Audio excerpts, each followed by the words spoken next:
Hi, in this short video, I'm going to talk to you a little bit about running a successful virtual meeting. So we know in the times that we're in now, we're going to be using virtual meetings an awful lot more than perhaps we ever did before.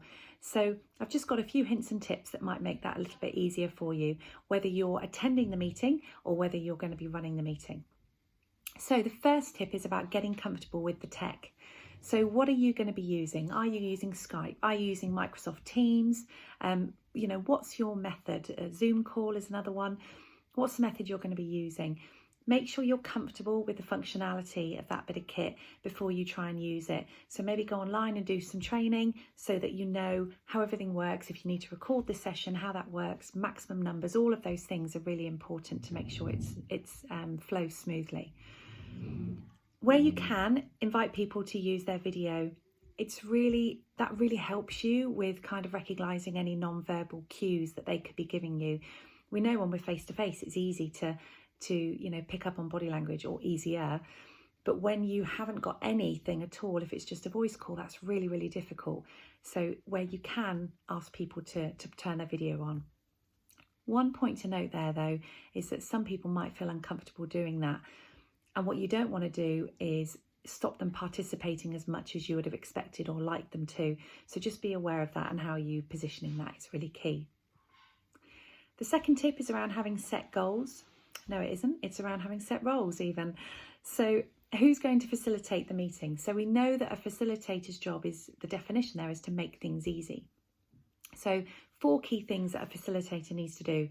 They need to design and plan the session. So how is this session, this meeting going to run? What are the outcomes and objectives I'm expecting? So what decisions do we need to make? Plans do we need to put in place? What do we need to discuss and share? So what are the objectives of that meeting? And how am I as a facilitator going to guide and control that meeting, and making sure that everybody has an opportunity to participate? It's really important that even perhaps more introverted people feel that they are being invited to participate, so that they're not kind of being overrun by perhaps more extroverted people. The other thing that you can do is, if this is a group of people who haven't really been online together or don't know each other very well, you can do an icebreaker. So really simple way, maybe do a bit of a round robin, get everybody to introduce themselves, maybe a fun fact about themselves, or maybe something that's challenged them in the last 7 days, anything really, just to get people a bit more relaxed and more in tune with each other for that session or that meeting. The third one is around being prepared. So your prep time is key. So who should be at that meeting? What time of the day as well? That's another really good point, because considering that we have now families all together in houses, you might have 2 partners both working from home and looking after 3 or 4 children in the house at the same time. So it's just being as flexible as we can with individuals, that this is going to work with everybody who's going to be involved in that meeting. Making sure that we've got a clear agenda, and sending that agenda out a day before, or a day or 2 days before we're due to have that meeting. That's really, really key as well, and staying punctual to that. So just because it's an online meeting doesn't mean to say we can arrive 5 minutes late. It's really important still that we have those kind of disciplines and routines.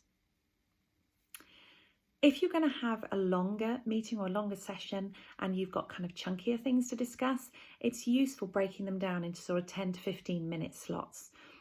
That will help with people staying engaged. If you come onto a meeting and it's planned in for 2-3 hours, that seems like a lot from a virtual online perspective. So managing those and giving people breaks, and might be saying to somebody, we're going to schedule in a quick 5-minute comfort break here, so you're not going to lose people who nip off to go to the toilet and miss that really key section. Plan that in rather than just happening naturally. The next one is around setting ground rules. So you might want to set some rules around kind of meeting behaviours. So things like asking people to log in 5 minutes early to check that their audio and video is all working properly. That's a really good thing to do, so that you haven't got that kind of delayed start if there's any IT issues. Another common one, which is really, really useful, is to ask all attendees to mute their lines when they're not talking. That kind of eliminates any background noise. Again, there might be perhaps children around. there might be TVs or radios on. So just really helps, especially when you've got a big group of people, just to eliminate all that background noise going on. But also, be realistic.